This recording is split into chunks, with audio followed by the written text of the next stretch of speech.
네, 기아차 근로자들이 사측을 상대로 낸 통상임금 소송에서 일부 승소했습니다. 재판부는 정기 상여금은 통상임금으로 봐야 한다면서 핵심 쟁점인 신의성실의 원칙 위반이 아니라고 판단했습니다. 김민예 기자입니다. 장장 6년간 이어진 기아차 통상임금 1심 소송에서 법원이 근로자들의 손을 들어줬습니다. 법원은 노조 2만 7천여 명이 상여금 등을 통상임금으로 인정해 3년간 받지 못한 임금을 달라며 회사를 상대로 낸 소송에서 원고 일부 승소 판결했습니다. 재판부는 노조 측에 제기한 통상임금 범위에서 상여금과 식대는 통상임금에 해당한다고 판단했습니다.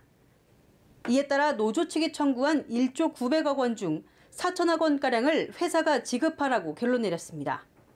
쟁점이 됐던 이른바 신의성실의 원칙에 대해서도 재판부는 사측 주장을 받아들이지 않았습니다. 그동안 상황을 보면 경영 상태가 나쁘다고 보기 어렵고 지급해야 할 금액이 한 해의 경영성과급 지급액보다 적다며 마땅히 받았어야 할 임금을 지급하는 것을 두고 업계에 큰 타격을 줄 거라고 가정하는 것도 적절치 않다고 설명했습니다. 2014년 기아차 노조원 13명이 낸 2차 소송도 같은 이유로 일부 승소 판결했습니다. 노조 측은 환영의 뜻을 표했고 사법부의 판결이 노동조합이 그동안 요구했던 것들이 잘못되지 않았다. 그래서 노상의 분쟁을 해소하는 그런 계기가 됐으면 좋겠습니다. 사측은 회사 경영 상황에 대한 판단도 이해하기 어렵다며 항소심에서 다투겠다고 밝혔습니다. 이번 1심 판결은 통상임금을 둘러싼 유사소송이 잇따르고 있는 만큼 적지 않은 영향을 미칠 거란 전망입니다. 연합뉴스TV 김민혜입니다. 노동계와 경영계에 큰 파장을 몰고 올 기아차 통상임금 소송은 그 규모에서도 주목할 만합니다. 네, 무려 2만 7천여 명의 원고가 참여했고 대법원의 관련 판결 결과를 기다리면서 1심 결론이 나오는 데만 6년이라는 시간이 걸렸습니다. 이소영 기자가 정리했습니다. 기아자동차의 통상임금 소송이 시작된 것은 지난 2011년 10월입니다. 노동조합은 잘못된 임금 계산으로 장시간 저임금 노동에 시달리는 착취 구조를 개선해야 한다며 14,000여 명이 참여하는 소송을 제기했습니다. 이듬해 3월 첫 재판이 열렸지만 사측의 요구할 금액을 정확히 계산하고 대법원에서 진행 중이던 비슷한 소송의 결론을 기다리기 위해 사실상 재판이 중단됐습니다. 2년여간 멈춰있던 소송이 급물살을 타게 된 것은 지난 2013년 대법원이 정기상여금도 통상임금에 해당한다는 판결을 내놓으면서부터입니다. 다만 대법원이 기업 경영이 위협받게 된다면 미지급분을 주지 않아도 된다는 단서를 달며 신의성실의 원칙이 새로운 쟁점으로 부상했습니다. 19차례에 걸친 재판에서 양측은 팽팽하게 맞섰고 재판부가 화해 의사를 묻기도 했지만 판결을 받아보겠다며 거부했습니다. 소송이 진행되는 과정에서 원고는 2만 7천여 명으로 늘었고 노동자 대표 13명이 2차 소송을 내면서 규모는 더욱 커졌습니다. 오랜 기간 재판이 진행되다 보니 1심 결론이 나기 전 사망하거나 소송을 포기하는 사람들이 나오기도 했습니다. 재판부는 원고 명단을 정리하기 위해 선고를 2주가량 미룬 끝에야 6년간의 재판에 마침표를 찍었습니다. 그러나 사측이 곧장 항소 의사를 밝히면서 지리한 법정 공방의 2라운드를 예고했습니다. 연합뉴스TV 이소영입니다.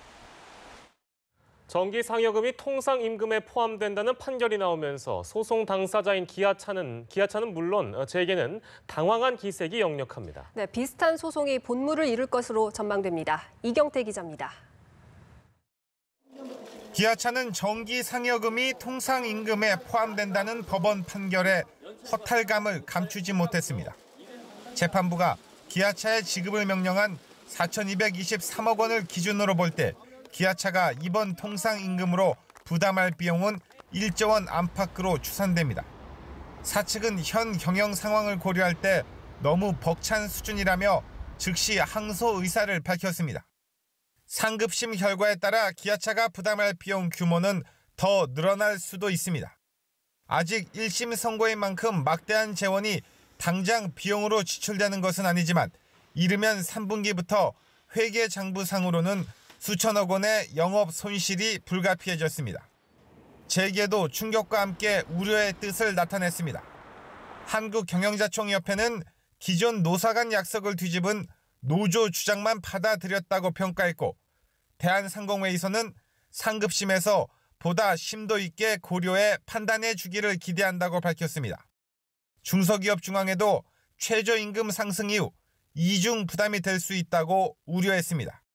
기아차와 마찬가지로 현재 통상임금 소송을 겪고 있는 100여 개 기업들의 근심이 커졌습니다. 재계는 앞으로 각 사업장에서 비슷한 통상임금 소송이 잇따라 진행되면서 기업이 최대 38조 원을 추가 부담할 수 있다고 분석하고 있습니다. 이와 함께 재계는 이번 판결을 계기로 통상임금의 명확한 기준을 담은 근로기준법 개정이 조속히 이뤄져야 한다는 주장입니다. 연합뉴스TV 이경태입니다. 8월 임시국회 마지막 날인 오늘 국회는 청와대 인사 문제로 막판 진통을 겪고 있습니다. 네, 창조론 옹호 논란을 일으킨 박성진 중소벤처기업부 장관 후보자가 이번엔 뉴라이트 역사관으로 사퇴론에 휩싸였습니다. 강은나래 기자입니다. 박성진 중소기업 벤처부 장관 후보자의 역사관 논란에 국민의당과 정의당은 박근혜 시대에나 있을 법한 인사라며 청와대 인사 시스템을 난타했습니다. 추천에도 실패하고 검증에도 무능한 엉망이 돼버린 청와대 인사 추천팀과 인사 검증팀을 즉각 경질하실 것을 촉구합니다. 국민에 대한 신의를 저버리는 것일 뿐만 아니라 대통령 스스로의 국정 철학도 배신하는 꼴이 됩니다. 박 후보자의 직접 해명에도 자진 사퇴로는 여권에까지 급속 확산하는 분위기입니다. 자유한국당과 바른정당은 이유정 헌법재판관 후보자 불가론을 더욱 분명히 했습니다. 주식 투자로 10억 원 넘는 수익을 낸 데 대해 금융감독원에 조사를 촉구했습니다. 당국이 그러한 조치를 취하지 않고 만약 임명이 강행된다면 우리 당은 법적 검토를 거쳐서 고발 조치까지도. 야권이 이 후보자 지명 철회를 조건으로 걸면서 김희수 헌재소장 후보자 임명 동의안의 본회의 처리 전망 역시 안개 속입니다. 이유정 후보자의 낙마를 정치적 협상 카드로 내밀고 있습니다. 헌법재판소를 길들여보겠다는 속셈으로밖에 보이지 않습니다. 정세균 국회의장이 직권 상정을 한다 해도 캐스팅 보트를 진 국민의당 내부 분위기가 엇갈리고 있어 최악의 경우 부결 가능성도 없지 않다는 관측입니다. 연합뉴스TV 강은나래입니다. 박성진 중소벤처기업부 장관 후보자가 자신을 둘러싼 각종 의혹에 대해서 해명하는 기자회견을 열었습니다. 네, 사퇴 의사를 묻는 질문에 대해서는 나라에 공헌할 수 있는 부분이 있을 것이라며 그럴 생각이 없다고 말했습니다. 김종성 기자입니다. 박성진 중소벤처기업부 장관 후보자는 자신이 시민으로 살던 때 여러 행동 등을 통해 의구심이 있다는 것을 알게 됐다며 국민 여러분께 혼란을 드려 죄송하다고 사과했습니다. 박 후보자는 가난한 집에서 자라 포스텍에서 공부할 수 있는 기회를 얻었다며 고 박태준 포스텍 설립 이사장을 존경했고 가치관을 형성하는 데 영향을 받았다고 설명했습니다. 또 후보자로 지명되기 전에 정치, 이념적 성향에 대해 고민을 해본 적 없다고 거듭 이야기했습니다. 자신의 신앙에 대해서는 어려운 시절을 버틸 수 있는 버팀목이었고 창업활동을 하는데 가장 큰 영향을 미쳤다고 밝혔습니다. 건국 70주년 칼럼 관련 논란에 대해 건국과 정부 수립의 개념이 다르다는 것을 처음 알았고 자신은 헌법 정신과 가치에 대해 존중하고 수용한다고 해명했습니다. 이와 함께 뉴라이트라는 말은 들어봤지만 어떤 것인지 관심도 없고 정치적 활동을 하지 않았다고 덧붙였습니다. 박 후보자는 야권의 자진 사퇴 요구에 대해서는 나라에 공헌할 수 있는 부분이 있다 생각한다며 사실상 거부 의사를 밝혔습니다. 위기를 정면 돌파하겠다는 박 후보자가 다음 달 7일 예정된 청문회에서 어떤 방식으로 의혹을 해소할지 관심이 쏠립니다. 연합뉴스TV 김종성입니다. 예, 그럼 박성진 후보자의 해명을 직접 들어보겠습니다. 사실 조금 부끄럽지만 저는 장관 후보자로 지명되기 전에 어떠한 정치적인, 이념적인 성향에 대해서 고민을 해본 적이 사실 없습니다. 지방일보의 컬럼에 건국 70주년이라고 쓴 것이 있다는 것을 확인을 했습니다. 사실 건국과 정부 수립이 개념이 다르다는 것을 처음 알게 되었습니다. 사실 뉴라이트라는 말은 제가 들어본 적은 있습니다. 하지만 한 번도 그 운동이 어떤 성격인지를 생각해 본 적도 없고 제가 거기 회원도 아니고 그분들이 옳든지 그르든지에 대한 판단을 하려고 하는 그런 관심도 거의 없었음을 알려드립니다. 교육하고 연구하고 산업 그 벤처 생태계를 만드는 현장에서 어떠한 이념적인 색채나 종교적인 색채를 가지고 일을 한 적이 없습니다. 그런 편향된 걸 가지고 세계 최고를 만들 수는 없습니다. 저는 편향된 그런 의식을 가지고 있는 사람이 아닙니다. 지명 철회에 대해서는 그럴 생각 없다라고 생각하면 되는 건가요? 제가 부족하지만 아직은 할 일들이 제가 나라 국가에 공헌할 수 있는 일들이 있다고 생각을 합니다. 도널드 트럼프 미국 대통령이 북한 문제와 관련해 대화는 답이 아니라고 강경책을 거듭 시사했습니다. 네, 군사 옵션을 포함한 전방위 압박 카드를 꺼낼 것으로 보여 북미 간 강경 대치는 불가피해 보입니다. 워싱턴에서 윤석희 특파원입니다. 도널드 트럼프 미국 대통령은 북한의 계속되는 미사일 도발에 북한과의 대화는 답이 아니라고 밝혔습니다. 트럼프 대통령은 현지 시간으로 30일 새벽 자신의 트위터에 미국은 지난 25년간 북한과 대화를 해왔고 터무니없는 돈을 지불해왔다며 이같이 밝혔습니다. 트럼프 대통령은 또 아베 신조 일본 총리와 이틀 연속 전화 통화하고 일본 상공을 통과한 북한의 미사일 위협에 긴밀히 협력하기로 했습니다. 하루 전 백악관 성명을 통해서는 북한의 행동은 위협적이고 안정을 깨는 행동이라며 모든 옵션이 테이블 위에 있다고 발표했습니다. 트럼프 대통령이 연일 발언의 수위를 높이는 것은 앞으로 북한을 강력하게 압박하겠다는 의지를 내비친 것으로 풀이됩니다. 군사 옵션은 물론 중국을 압박할 수 있는 세컨더리 보이콧 등 전방위적인 카드를 꺼낼 수 있다는 경고의 의미도 담겼다는 해석입니다. 전문가들은 북한이 정권 수립 기념일인 다음 달 9일을 전후로 ICBM급 미사일 도발이나 6차 핵실험 등으로 미국에 대한 위협을 고조시킬 가능성이 있는 것으로 보고 있습니다. 이럴 경우 미국은 한반도의 핵심 전략 자산을 전개하며 군사 옵션도 배제하지 않는 강력한 대응에 나설 것이란 관측입니다.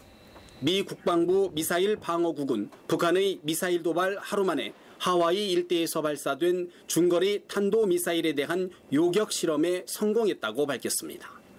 미 트럼프 행정부는 최근 북한을 대화 테이블로 이끌어내기 위해 유화 국면을 조성했지만 북한이 사실상 전면 거부하면서 일각에서 제기됐던 대북 협상론의 입지는 축소될 것으로 보입니다. 워싱턴에서 연합뉴스 TV 윤석입니다.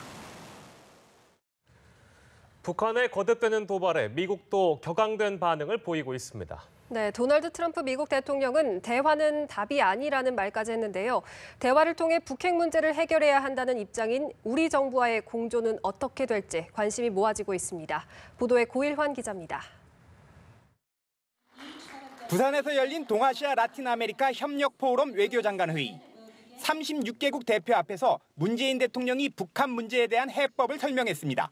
북한의 도발에 대해서는 국제사회와 함께 단호하게 대응하는 동시에 대화의 문을 열어놓고 북한을 올바른 선택으로 이끄는 외교적 노력을 아끼지 않고 있습니다. 북한을 극한까지 압박하되 궁극적으로는 대화로 해결한다는 기존의 입장과 동일합니다. 다만 일각에선 우려의 목소리도 나오고 있습니다. 미국 정부의 분위기가 점점 강경해지고 있다는 것입니다.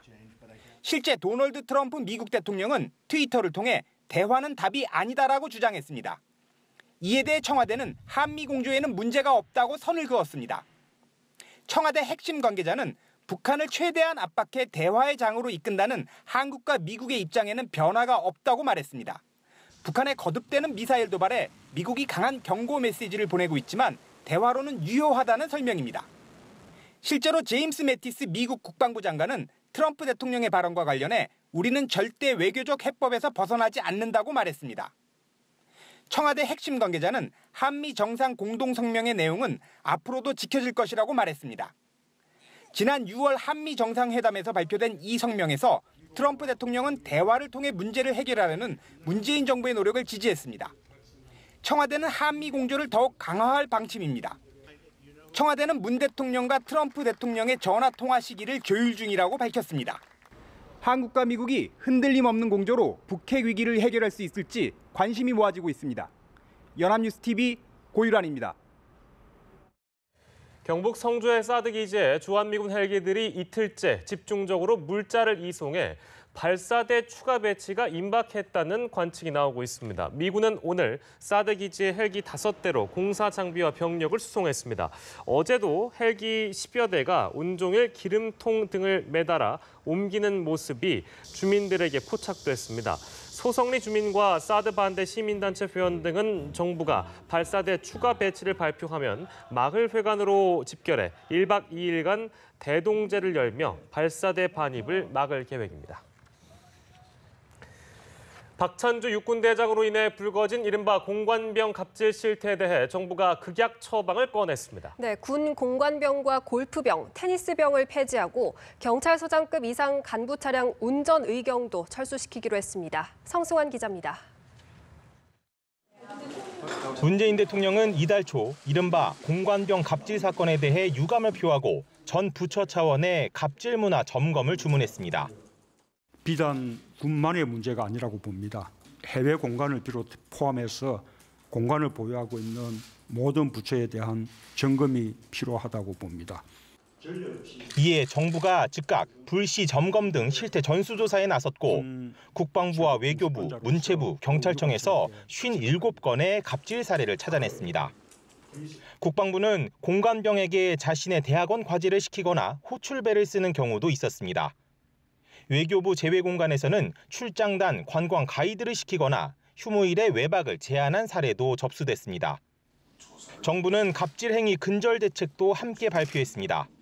먼저 군 공관병과 골프병, 테니스병을 폐지하고 경찰서장 이상 간부 차량 운전 의경도 철수시키기로 했습니다. 제외 공관 등 인력 배치가 불가피한 곳은 근무자 보호를 강화하고 새로 진급하는 장군과 배우자에 대한 장병 인권 교육을 시행합니다. 공공부문 갑질에 대한 명시적 금지 규정을 마련하기로 했고 쉽고 안전하게 신고할 수 있는 시스템을 구축할 방침입니다. 폐지된 공관병 등을 변칙적으로 운영하는지 등을 살피는 등 부처 합동으로 갑질 행태를 주기적으로 점검하기로 했습니다. 수직적인 비인간적 문화를 수평적인 인간 중심의 문화로 바꾸어 나가야 합니다. 정부가 야심차게 꺼내든 극약 처방이 우리 사회에 깊게 자리 잡은 갑질 문화의 뿌리까지 치료할 수 있을지 주목됩니다. 연합뉴스TV 성서환입니다. 한국은행이 오늘 금융통화위원회를 열어 기준금리를 연 1.25%로 동결했습니다. 지난해 6월 0.25%포인트 인하 뒤 14개월째 동결한 것입니다. 한은은 당초 경기 상황이 개선될 경우 통화 정책 방향을 바꿀 수 있다며 금리 인상 가능성을 내비쳤지만 최근 북한 리스크 등으로 경기 상황이 불안해지자 금리 유지를 결정한 것으로 풀이됩니다. 한은은 앞으로 파리 부동산 대책 효과와 다음 달에 나올 가계부채 대책 등을 지켜보고 인상 여부를 결정할 것으로 전망됩니다. 네, 정부의 파리 부동산 대책 발표 이후 주택 가격에 의미 있는 변화가 나타나고 있습니다. 지난달에 이어서 월간 기준으로는 상승세를 지속했지만 파리 대책이 나온 이후 상승세가 꺾이거나 상승폭이 점차 줄고 있습니다. 김종성 기자입니다. 정부의 고강도 대출, 청약, 세제 규제가 포함된 파리 부동산 대책 발표 이후 전국 집값 흐름에 뚜렷한 변화가 감지되고 있습니다. 한국감정원이 발표한 8월 전국 주택가격 동향 조사에 따르면 14일 기준 주택 매매 가격은 이전 조사일인 지난달 10일보다 0.25% 높았습니다. 7월 상승률이 0.18%였다는 점을 고려하면 수치상 상승폭은 커졌지만 주간 흐름을 살펴보면 달라진 점을 찾을 수 있습니다. 파리 부동산 대책 발표 이전까지만 해도 주간 상승률이 0.05에서 0.1% 사이를 오갔지만 대책 발표 이후에는 상승폭이 0.01%에서 0.02%로 확연히 감소했습니다. 정부의 핀셋 규제가 집중된 서울은 월간 상승률이 0.45%로 7월보다 상승폭을 키웠지만 주간 단위로 쪼개보면 파리 대책 발표 전에는 0.14%에서 0.33% 오르다 발표 후 3주 연속 하락세를 보였습니다. 세종시의 경우도 마찬가지. 파리 대책 발표 이후 상승폭이 눈에 띄게 감소했습니다. 9월 이사철이 개시되면 거래는 어느 정도 재개되겠지만 거래 감소, 가격 약세 현상은 전반적으로 이어질 것으로 전망됩니다. 특히 강남권의 가격 하락세는 이어지고 강북은 보하, 수도권 일부와 지방은 풍선 효과가 예상됩니다. 전문가들은 다음 달 정부가 공급 위주의 주거복지 로드맵을 공개하면 집값 하향 안정세에 속도가 붙을 것으로 예상했습니다. 연합뉴스TV 김종성입니다. 아파트가 처음으로 1,000만 호를 돌파하며 주택 10채 중 6채를 차지했습니다. 통계청에 따르면 지난해 11월 기준 전국의 아파트는 1,003만 호로 한 해 전보다 2.3% 늘며 1960년 조사 시작 이래 처음 1,000만 호를 넘겼습니다. 전체 주택 중 아파트 비중은 2000년 47.8%였지만 해마다 늘어 지난해는 60.1%에 달했습니다. 지역별로는 세종시의 아파트 비중이 78%로 가장 높았고 광주와 대전이 모두 70%를 넘기며 그 뒤를 이었습니다. 2021학년도 수능 개편안을 확정할 예정이었던 교육부가 전격적으로 유예 결정을 내렸습니다. 개편안에 대한 반발에 물러선 건데요. 따라서 현재 중학교 3학년 학생들은 현행 수능과 같은 체제로 치르고 대입 정책과 함께 바뀌는 개편안은 중2부터 적용됩니다. 신세롬 기자가 보도하겠습니다. 2021학년도 대학 수학 능력시험 개편안이 1년 유예됐습니다. 교육부가 지난 10일 발표한 수능 개편 시한을 두고 4차례의 공청회를 거쳤지만 의견은 전혀 수렴되지 않았기 때문입니다. 수능 개편의 핵심인 절대평가 전환과 관련해 일부 과목에 적용하는 1안과 전 과목에 적용하는 2안 모두 거센 반발에 부딪혔습니다. 특정 안으로 확정하고 강행하기보다는 충분한 소통과 공론화 과정을 통해 합리적 대안을 모색할 필요가 있다고 판단하여 최종적으로 개편을 유예하는 것으로 결정하였습니다. 이로써 현 중2에게 적용될 수능은 기존에 제시된 개편안을 폐기하고 원점에서 재검토됩니다. 학생과 학부모 등 다양한 교육 주체가 참여하는 대입정책 포럼에서 새 정부의 교육개혁 방안을 논의한 뒤 대통령 직속 자문기구 국가교육회의 자문을 거쳐 내년 8월 최종 확정됩니다. 불공정 논란이 많은 학생부 종합전형의 공정성을 높이기 위해 대입 평가 기준 정보를 대학과 협의해 공개하고 블라인드 면접을 도입하는 방안도 제시됐습니다. 학교 생활만 열심히 해도 대학에 진학할 수 있도록 학생부 종합전형의 수능 최저학력 기준을 완화 폐지시켜 가겠습니다. 다만 끊임없이 문제가 지적된 수능 EBS 연계는 적극적으로 축소해 나가겠다는 입장입니다. 연합뉴스TV 신세롬입니다.